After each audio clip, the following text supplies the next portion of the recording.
Howdy folks. Well, it's time for another update on this 71 Slant Six that I've been tinkering with. And I'm afraid I've got bad news. This did not pass its fitness for use inspection, so to speak. So since the last video, I've taken this thing apart, basically anything bolted to it that I thought needed to come off and be cleaned or anything of the sort, or let me do an inspection.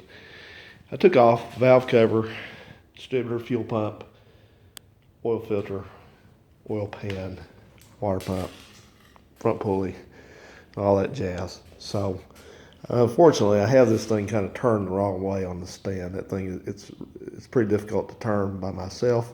I can do it, but as I related to you in the last video, I've been having a flare up. I have a disc degeneration in my lower neck vertebrae, so I have periodic flare-ups of that, and when that happens I really just can't do much. With my arms, it's unusual because a lot of people have back problems in their lower back. I never have, but it just gets me up between my shoulder blades, and I just, I can't do it. So I can't move this thing right now. I have to wait till a little bit better and get some more leverage. But anyway, so what's going on with it? All right, so I pulled off the oil pan to check the bearings, and I pulled a couple bearing caps off, rod bearing caps off, and saw something I didn't like, so I pulled the last one off down here at the end. I think this is number 6. It's already off there, and I'll show you what we got going here.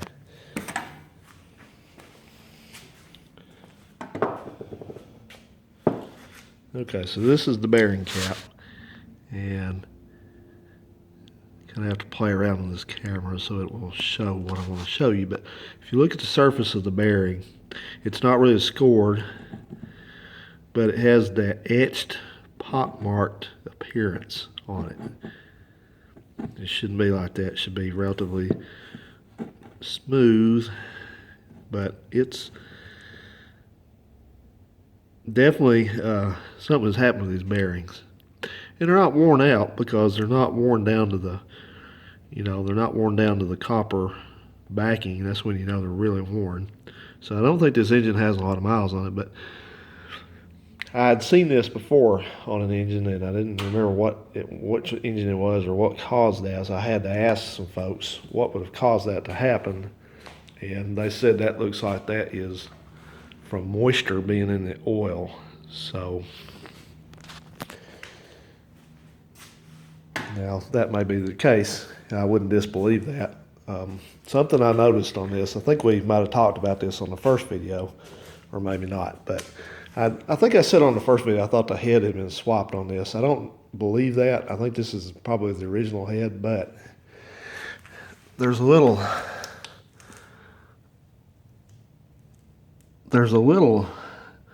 area right here on the block where the block and the head meet, and the head, this part, kind of goes inboard, and the head gasket continues along there. But I was looking at this head gasket, and I did not feel like this is the original head gasket on this engine, because originally these engines came with a steel shim, what they call a steel shim head gasket, which means it's just a flat, pressed, thin sheet of steel that they form into the head gasket, and that's it. There's nothing on it. There's no surface coatings or anything like that. And this one, let's see if I can make my light cooperate a little bit here. Maybe not. It feels like it. But this one has a black coating on it, on the outside of it. And that to me looks like what they call an MLS gasket. I think they call that a multi-layer steel gasket, which means it's steel, but it's got a coating on the upper, I was going to say upper and lower, but the outside, the surfaces, mounting surfaces, kind of help it seal. And I come back over and looked at the end of it over here, and let me get a shot in there. That's the end of the head gasket right there. So I don't know. It could be the original. I won't say it's. I won't say it isn't. I'm just not sure. I'd have to get this apart to know for sure. So anyway, what may have happened at some point, it may have had a head gasket go on it, and they had to repair it. There's just no way of knowing it. It may never have been off there. It may just be from just sitting around for years and years and not being ran. You may have got a little bit of water in it. But anyway, that has affected all the bearings in it because someone reminded me. I said, well, what about just going ahead and just, putting rod bearings in it? And the problem with that idea is that the rod bearings are probably not the only bearings that are showing those kind of issues. So it's probably got main bearings that got something on with them. And even worse, it's probably got cam bearings that are starting to deteriorate. So there's no fixing that. It's going to have to be overhauled. That's just the bottom line. So that's what we're going to do. I don't know how quickly. It'll probably be over the winter, but it's not a hard engine to overhaul, and it's not expensive. You just, have the crank turned and see if it needs to be bored, which we'll do all the measurements and stuff. And another thing too, I remembered about why it's really just not a good idea to try to put bearings in something is that the bearing journal, the crank journal, over time and use, a lot of times it gets where it's no longer perfectly round. So if you go in and put new bearings in, and you measure the bearing clearance at the loose spot, well, that may be okay, but then you've got a tight spot somewhere else. So it's just not going to work. It's false economy. You just don't want to do it. So the other thing I noticed too that compelled me to say, no way, Jose, on this, run it like it is, because I did consider that. But if you look at this, where I took that cap off, this thing has a big, it's very obvious wear on it. The other ones didn't have that. I don't know why this one does. But the rule of thumb is you don't want to catch a fingernail on it. Hear that? So, nope. And it's got a high spot in it too, right here in the center. It's higher. I can distinctly feel a groove in that. So the only thing, I have no real reason for that, no answer for that, why it would do that. But I do know that every time that I've seen one of these Slant Sixes that blew up, and yes, they do blow up. Every time I've seen one that blew up, it kicked out either the number 6 rod or the number 1. Hardly ever see it in the middle. So I don't know if it's the way the oil circuit is on this. It feeds the oil pump, feeds the cam, and then the main bearings, and then to the rod bearings. So the rod bearings get oil last. So if I ever get run low on oil, then that that's the one that suffers first. So don't know, but that's probably the beginnings of a failed rod bearing right there. You can't run that. You can't polish that out. Well, you might polish it out, but you can't do it with it in the engine. So anyway, that's where we're at with this, guys. So we're gonna have to tear this thing on down and just go through it and all that. Another thing, I don't understand this, but the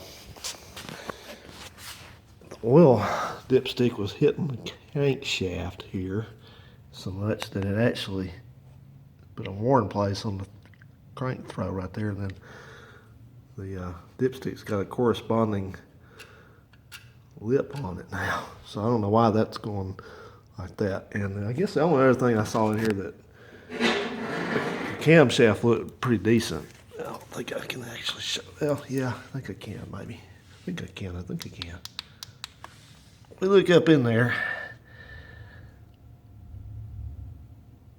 Right there, that journal that is straight dead ahead, and you see that light behind it, that's where the fuel pump comes in. That's the fuel pump eccentric.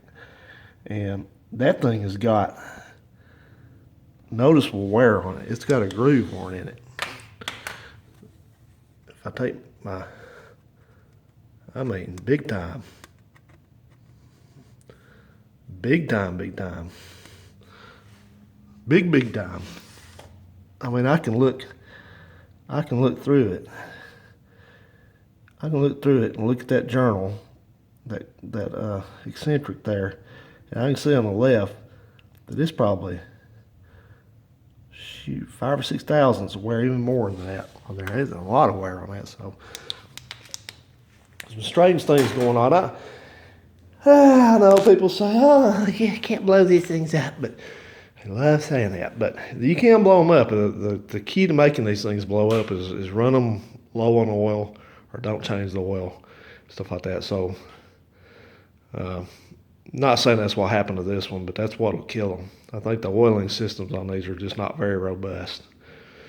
But anyway, we're going to continue on. I'm working on getting all the ancillary pieces fixed up. It's actually going to rain tonight. I hear it, a little bit of thunder out there. So I'll be spending some time doing that. That's kind of low impact, and get all ready to go. And